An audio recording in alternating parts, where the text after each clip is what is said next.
Scorpio, this is for you. Okay, Scorpio. February 6, 2025. Para to sa yung reading na to today. Kung kayo ay Scorpio, this is for you.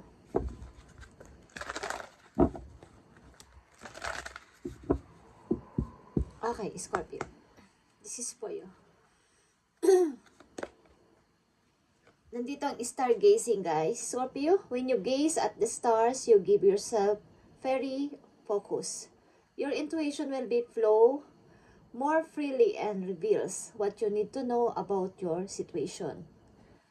Okay, kung kayo ay aware sa inyong nararamdaman o nangyayari sa inyong buhay, Scorpio ay maaaring kayo ay pinapadala ng message galing sa heaven. Okay? Naging aware kayo sa inyong nararamdaman at mga kaba. Ano man ang inyong situation sa kasalukuyan. Scorpio, is maging aware kayo at makinig sa inyong nararamdaman o sarili.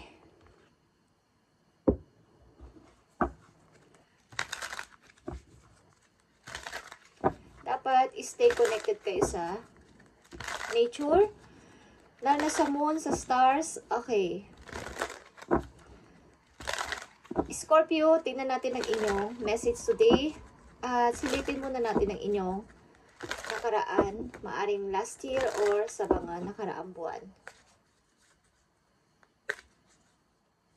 I need 4 messages for Scorpio.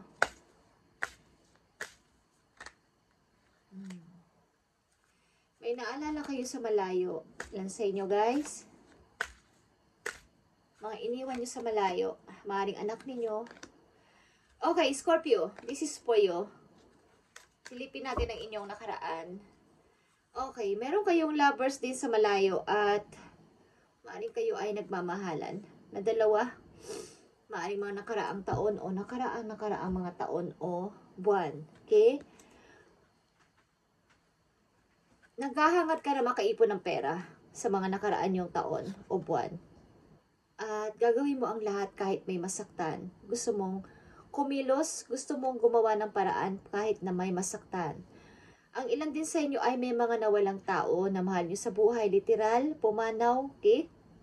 At sobra mo tong kinalungkot. Naapektuhan ng inyong emosyon dito. Okay. At may mga mahal talaga kayong naiwan sa malayo. Lalo, maybe nasa malayo kayong lugar at nagtatrabaho. Meron kayong pinapasimulan o gustong pasimulan na maliit. Na pangarap lang to para sa iba, pero para sa inyo ay malaking pangarap na to. At pinagtsatsagaan nyo na umpisahan. Gusto nyo makaipon ng money. Okay. May mga nawalang tao sa buhay ninyo na mahal ninyo. Maaring malapit sa puso ninyo. Okay? Nawala. O literal na pumanaw, guys. Okay, Scorpio, tingnan natin ang inyong message sa kasalukuyan. Pupunta sa future. I need 4 messages dito para sa mga Scorpio na nandito sa reading o bibigyan ng message today, February 6, 2025 sa mga Scorpio. Bagong simula, bagamat unsure kayo o hindi kayo sure sa inyong i-start ay kayo ay gusto nyo ng bago sa sarili ninyo, Scorpio. But something na kayo ay namimili o nagdadalawang isip sa dalawang person. Maybe, yeah, but gusto kong maging practical na this time. Nagdadalang isip kayo o nagdadoubt na piliin ang isa sa kanila, but kailangan kong maging practical. Maaring nai-involve kayo ang ilan sa inyo sa may kayang person o may money na nag-aalok sa inyo ng magandang buhay. At ito ay dalawang person. Gusto nyo mag-start ng practical na sa buhay. Okay, Scorpio, tingnan natin ang inyong mga message sa kasalukuyan papunta sa future. Andito ang Aries, Capricorn, at Aquarius.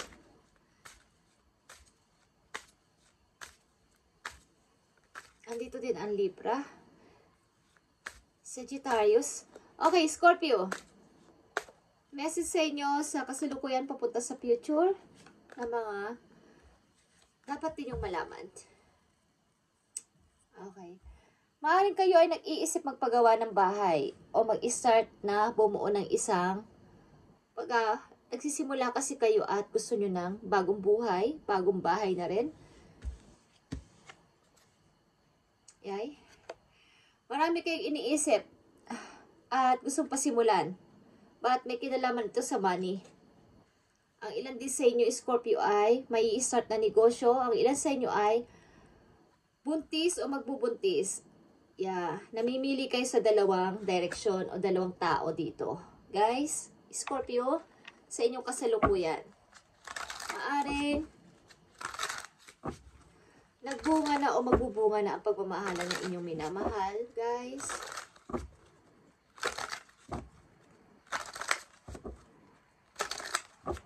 At meron din dito magbabalikan galing sa nakaraan. Tingnan natin ang message sa inyo. Makinig kasi yung nararamdaman sa una mong message, stargazing, okay? Sa iyong intuition. Maaring napapanaginipan mo minsan ang mga messages, itanong mo kay God ang meaning nito at ano ang inyong nararamdaman sa inyong panaginip. At kausapin niyo si God kung ano ang gustong ipadalang message sa inyo. Okay? Maaring binibigyan ka ng sign galing sa heaven sa iyong mga dapat gawin. Sapagkat ang ilan sa inyo dito ay nag-i-start but unknown. Not sure sa gagawin na to. May 2 direction dito at 2 person din kayong pinagpipilian o pagpipilian. Message mo sa mga Scorpio sa kanilang sitwasyon. Andito ang quiet retreat. Kailangan nyo ng tahimik na place at tahimik na paligid para makapag-isip ng tama. Scorpio, it's time to disconnect from the outer world so that you can discern and process your true thoughts and feelings from your inner world. Ibig sabihin, inner world is your intuition. Okay, na walang ibang pwedeng sangkot dito kundi ikaw lang at walang ibang tao magsusulusot sa iyo o magpapayo kundi ikaw lang.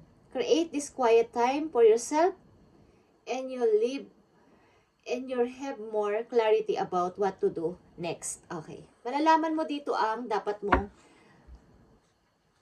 gagawin sa iyong next na move, okay? Sa pag-iisip-isip mo, kapag kayo ay nanahimik, saglit at pakinggan ang sinasabi ng inyong puso, ng inyong inner voice. Okay. Sapagkat may dalawa kayo dito, tao na pinagpipilian o pagpipilian. At may kinalaman dito ang money at pag-ayos nyo sa buhay. Magiging maayos ang buhay nyo dito sa person na to. Okay? Nagpapakita dito ang Queen and King of Pentacles. Magiging masagana kayong couple. Okay? Scorpio, tingnan natin pa ang mga advice para sa'yo para magkaroon ka ng guide. Okay, February 6, 2025 para sa mga Scorpio. Tingnan natin ang inyong advice. You need to ignore what everyone else is doing and achieving. Your life is about breaking through, breaking your own limits and outgrowing yourself to live your best life. You are not in the competition with anyone else.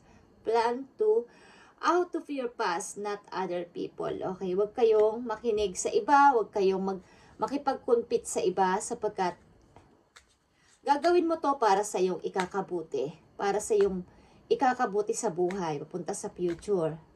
Wala kayo sa competition mula sa ibang tao. Isipin mo yung nangyari sa iyo sa past mo at matututo ka nang mag-isip ng practical this time. Okay, at makinig ka sa iyong intuition, guys. Ang ilan sa inyo ay matutupad na ang pagbili sa bahay o makakapagpatayo ng bahay sa inyong future. Maging excited ka sa future, okay? Speaking of future, get excited about your future and all it will bring. What energy and emotion you put out comes back to you. Kung ano yung energy na pinuput ninyo sa inyong mind, sa inyong heart, o yan ay negative energy o positive energy, yan ang outcome na paparating. So, simula sa araw na to, positive energy ang kailangang palapitin nyo sa inyong buhay o i-manifest ninyo at magiging okay ang lahat ninyong pangarap. Okay? Ilan sa inyo ay may i-build na something new with person na to, or ang ilan sa inyo magbubuntis at sabay nyo papalakihin na ang bata na to, ng person na to. Okay, Scorpio, tingnan natin ang inyong pag-ibig. About ito sa taong dalawa nagmamahalan nasa malayong lugar. Finally, magkikita na kayo, guys. Okay? Marami ding nakatigis sa inyo kung ano ang mangyayari sa inyo next. Okay, guys. Maraming curious na person ang nakatingin o nakamasid sa inyo kung ano na ang nangyayari sa inyong love life. Okay, Scorpio? Makikita kayo ng person na to. Maaring malalagpasan nyo ang lahat ninyong mga problema ng person na to. Okay? Scorpio, dahil kayo ay soulmate. Yes, this person is your soulmate. Yeah, kayo ay soulmate, guys. Maaring nakakaranas lang kayo ng difficult sa inyong relasyon, but kayo ay pagtatagpuin ng tadhana at magsasama. Okay, Scorpio, thank you and God bless you lahat. This is your reading at Quiet Retreat is here. Pansamantalang kayo ay manahimik, mapag-isip at makapag-isip ng logic this time. Okay, Scorpio? At God bless sa inyong lahat, guys. Sa lahat ng Scorpio na ganito ang sitwasyon. Kumuha kayo dito ng idea at makinig sa advice kahit ilang % lang. Thank you and God bless you, Scorpio.